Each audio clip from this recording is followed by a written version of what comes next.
Bismillahirrahmanirrahim. Assalamualaikum warahmatullahi wabarakatuh. Alhamdulillahilladzi kana bi'ibadihi khabiran basiran. Tabarakalladzi ja'ala fis sama'i burujan wa ja'ala fiha sirajan wa qamaran muniran. Asyhadu an la ilaha illallah wa asyhadu anna Muhammadan abduhu wa rasuluhu alladzi ba'athahu bil haqqi basiran wa nadhiran wa da'iya ilal haqqi bi ismihi sirajan muniran. Allahumma shalli ala Muhammad wa ala alihi wa sahbihi ajma'in. Amma ba'd. Sebelumnya saya berterima kasih kepada Ustazah Fauzia SSM Hum yang telah memberikan saya hasil bersedia kesempatan untuk menjelaskan sedikit mengenai materi pada mata kuliah kritik sastra.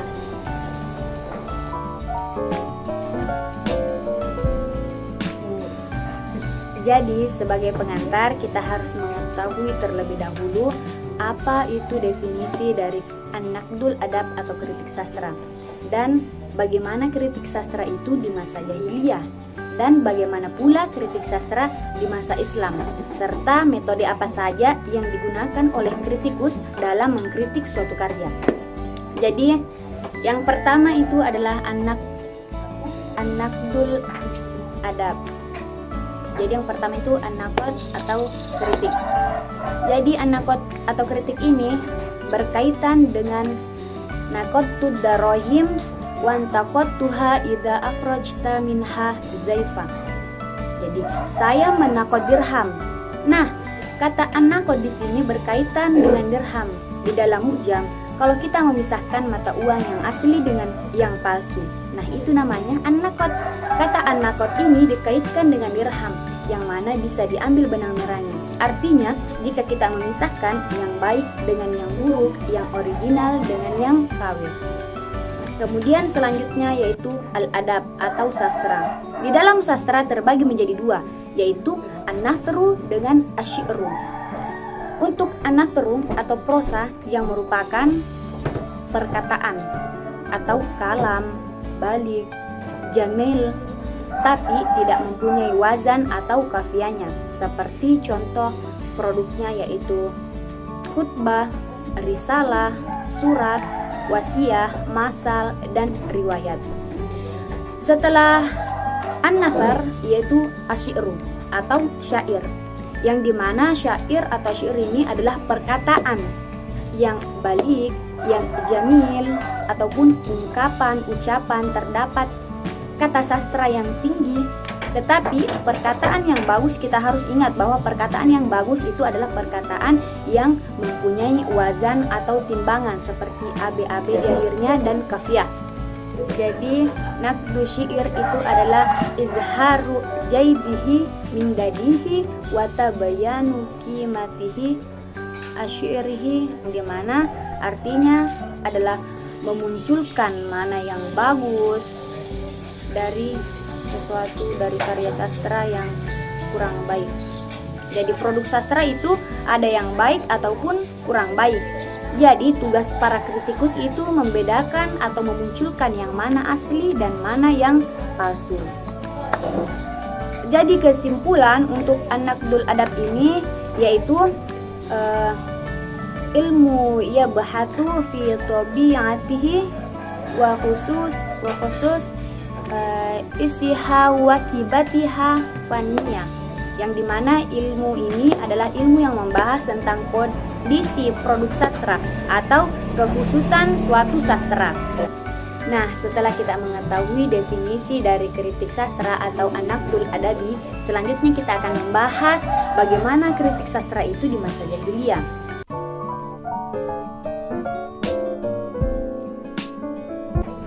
Jadi yang pertama yaitu kritik sastra di masa jahiliyah. Kritik sastra pada masa jahiliyah masih sangat sederhana, yaitu dengan menentukan baik dan buruk atau membandingkan karya yang satu dengan yang lainnya berdasarkan sastra alami yang mereka miliki atau yang kritikus miliki, seperti Zauq al-Fitri. yang hasilnya kita bisa lihat pada fenomena muallaqat yang di dalamnya terletak beberapa syair terbagi dari beberapa kabilah. Kemudian pada masa jahiliyah ada beberapa metode, yaitu yang pertama melalui metode linguistik. Jadi kritik yang pertama itu adalah kritik linguistik, yang dimana kritik linguistik adalah kritik tentang kesalahan penggunaan bahasa. Telah kita ketahui bahwa masyarakat Arab pada masa jahiliyah itu masih sangat murni dalam berbahasa Arab. Jadi jikalau ada penyair yang menunjukkan kesalahan dalam linguistik seperti menggunakan kata yang tidak sesuai dengan penggunaannya dan tidak juga memperhatikan hubungan makna dan asal kata, bagi kritikus itu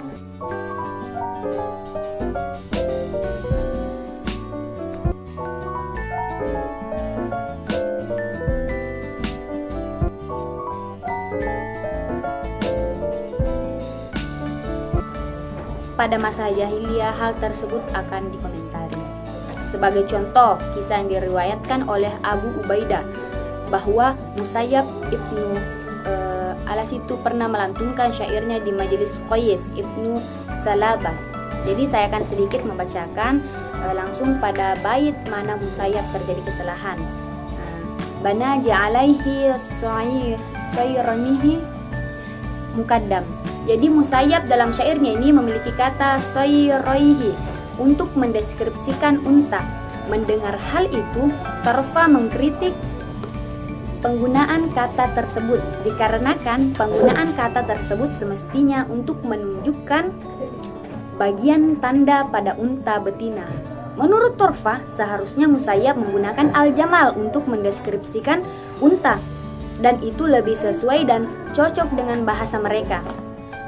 Jadi selain daripada itu ada juga kritik maknanya, sebagaimana yang telah disebutkan sebelumnya bahwa masyarakat Arab pada masa jahiliyah itu sangat peka naluri kebahasaan mereka, sehingga selain mereka memiliki rasa kebahasaan yang tinggi dalam linguistik, mereka juga sangat peka terhadap makna dari syair yang dilantunkan oleh penyair. Jadi ada 3 hal yang menjadi dasar penilaian dalam kritik makna. Jadi yang pertama yaitu relevan dengan kehidupan masyarakat Arab pada masa jahiliyah. Kedua, memperhatikan kesesuaian antara kata dengan makna yang menunjukkannya. Jadi yang ketiga yaitu nilai estetikanya atau keindahan makna yang terkandung dalam syair. Jadi selanjutnya kita beralih kepada kritik sastra di masa awal Islam.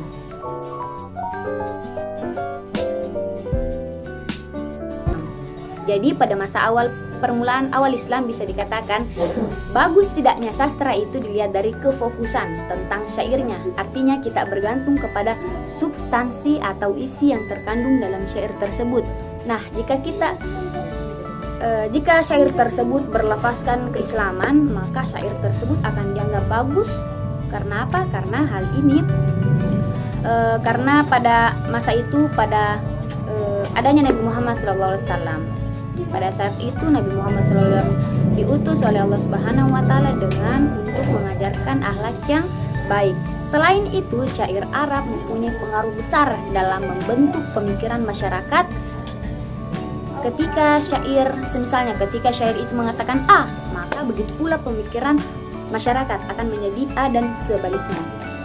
Nah, kemudian di masa awal Islam itu juga para kritikus itu melihat atau menilai suatu karya dari bentuk atau asyaklunya.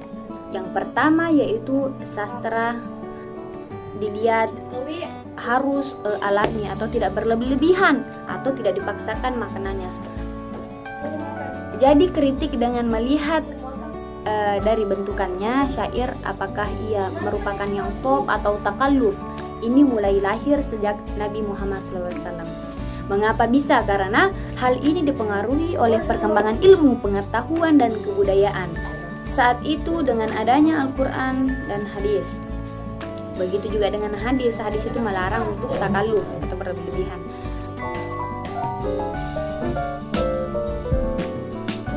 Kemudian selanjutnya apa saja metode yang ada dalam mengkritik? Nah, jadi ini ada beberapa macam dalam mengkritik suatu karya sastra.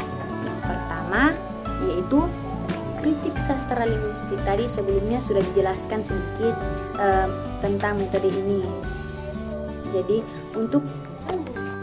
Jadi yang pertama itu adalah kritik linguistik. Sebelumnya sudah dijelaskan mengenai metode ini. Jadi sedikit kritik metode linguistik adalah kritik tentang kesalahan penggunaan bahasa. Kemudian kedua yaitu metode klasik. Yang mementingkan pengkajian terhadap bagian kata dan makna, wazan, al-bahar atau prosodi gaya bahasa dalam syair dan penguasaan hasanah sastra Arab. Selanjutnya yaitu metode estetik. Metode estetik di dalam mengkritik suatu sastra di pengertian estetika itu secara etimologis berasal dari bahasa Latin yaitu aestheticus, dan dalam bahasa Yunani yang berarti rasa atau hal-hal yang bisa diserap oleh panca indera.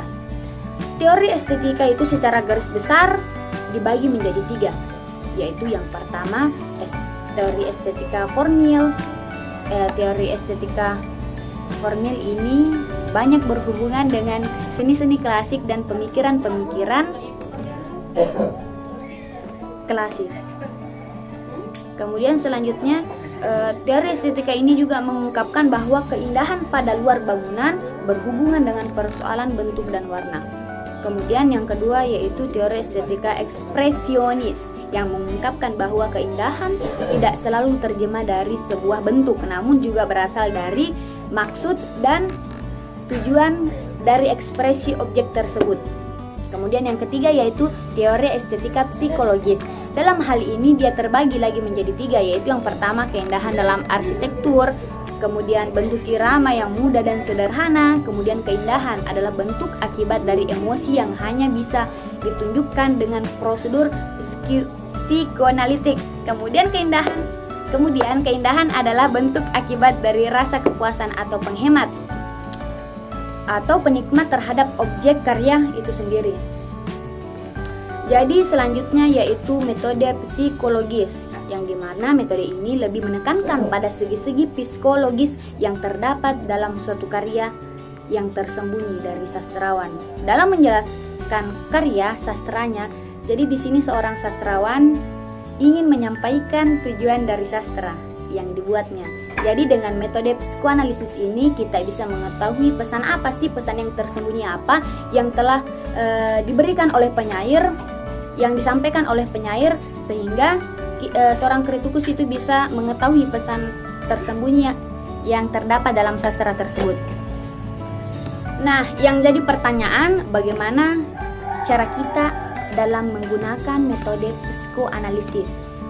Nah, untuk mengetahui pesan apa yang ingin disampaikan oleh seorang sastrawan, jadi dengan itu kita bisa melihat karya sastranya.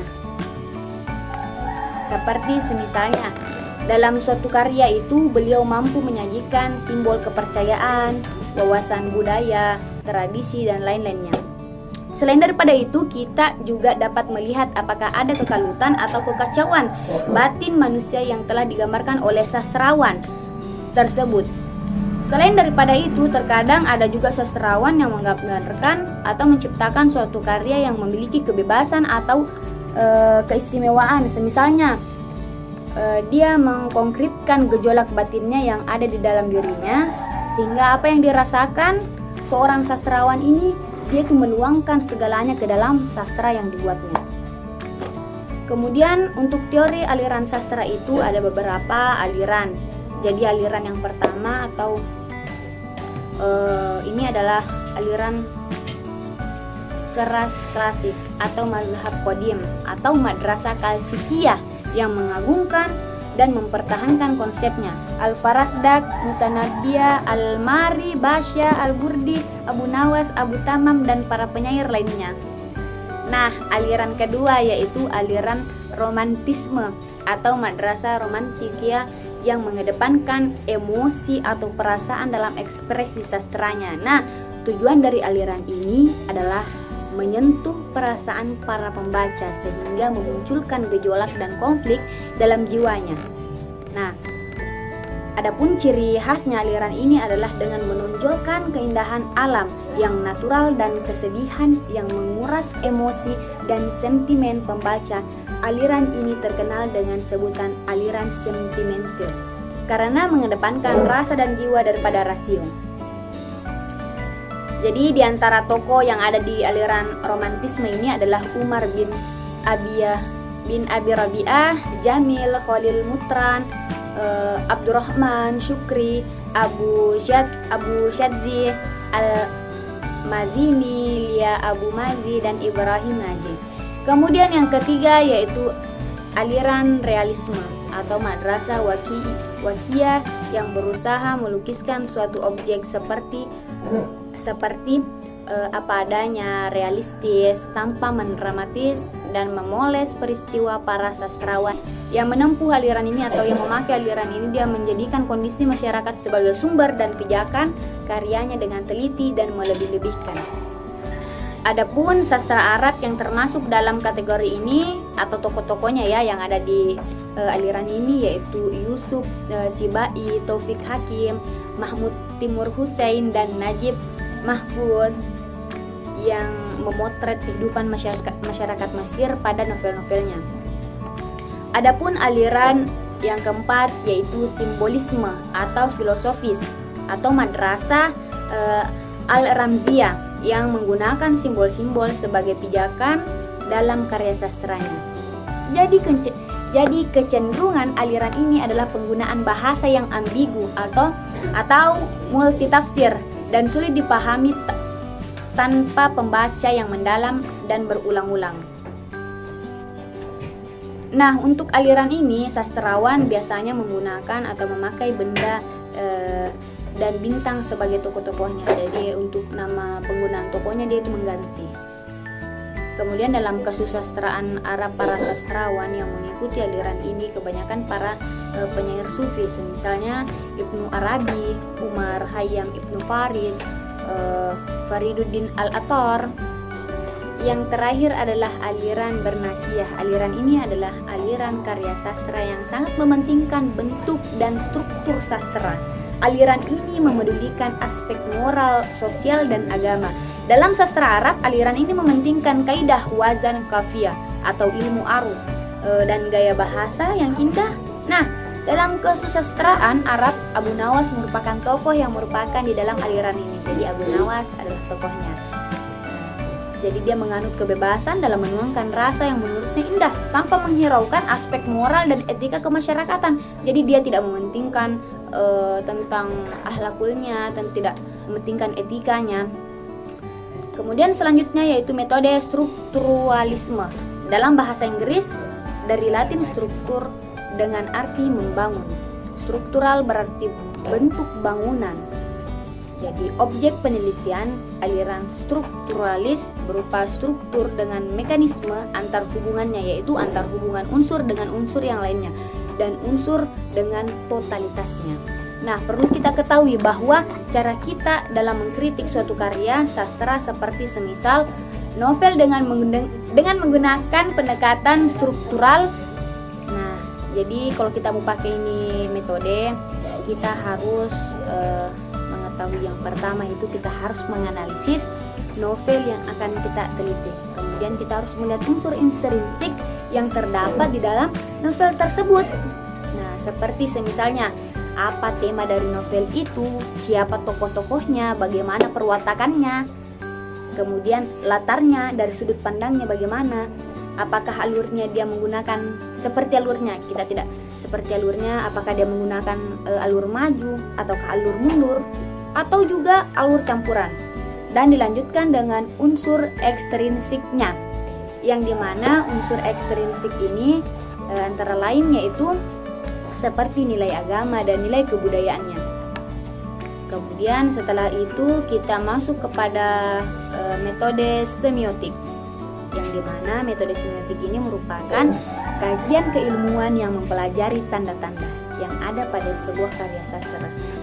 Jadi pemahaman mengenai semiotika perlu dilakukan oleh sastrawan karena sebuah puisi pasti mengandung penanda sebagai sebuah karya sastra yang estetik, seperti tanda alam yang ada di sekitar kita, misalnya awan mendung yang merupakan gejala awal yang merupakan tanda awal akan turun hujan. Jadi terakhir materi dari mata kuliah ini yaitu idealisme, impresionisme, dan ekspresionisme, dan naturalisme sebagai teori baru kritik sastra Arab modern. Jadi langsung saja, yang singkat ya, aliran idealisme itu adalah aliran yang melukiskan gagasan atau pendirian pengarangnya. Kemudian impresionisme itu adalah aliran yang melukiskan kejadian-kejadian yang ditemui oleh pengarang dalam kehidupan nyatanya berdasarkan kesan sepintas saja. Kemudian ekspresionisme adalah aliran yang menekankan perasaan atau jiwa. The Last naturalisme adalah aliran yang menggambarkan sesuatu sesuai dengan kenyataan. Apabila realisme hanya mengungkapkan hal yang baik dan tidak menyinggung orang lain, justru kebalikannya dari itu. Aliran naturalisme yaitu memandang sesuatu hanya dari sudut buruknya saja. Baik, itulah tadi penjelasan sedikit materi mengenai kritik sastra, definisi bagaimana kritik sastra itu di masa jahiliyah, bagaimana kritik sastra di masa Islam, dan metode-metode apa saja yang digunakan oleh kritikus. Semoga bermanfaat bagi teman-teman semua. Kurang dan lebihnya mohon dilebih-lebihkan. Wallahu muwaffiq ila aqwamit thoriq. Wassalamualaikum warahmatullahi wabarakatuh.